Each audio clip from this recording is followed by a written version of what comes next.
इतने 200 किलोमीटर तक लोग अंदर आके अतिरेकी घुस जाते हैं, तो तुम्हारा इंटेलिजेंस क्या कर रहा था? वो फेल्यूर नहीं है, इस सरकार का फेल्यूर नहीं है। इस बारे में कोई बात नहीं करता। बात क्या करते हैं? तो उन्होंने हिंदू का पूछ कर मारा। अरे कोई टेररिस्ट को पूछने तक समय होता है क्या? उनके कान में जाके नजदीक जाके पूछेगा? ये सब जो बातें हैं बहुत सारे इसमें कंट्रोवर्शियल, कोई बोलता है ऐसा हुआ ही नहीं, कोई बोलते ऐसा हुआ है।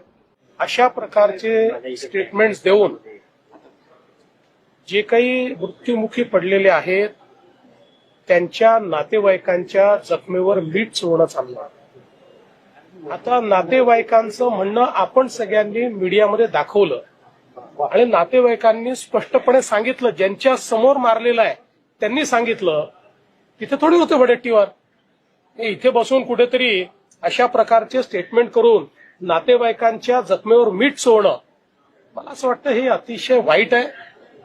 आणि म्हणजे मला याच्याकडे शब्द नाही, याला मूर्खपणा म्हणावा की काय म्हणावं मला समजत नाही।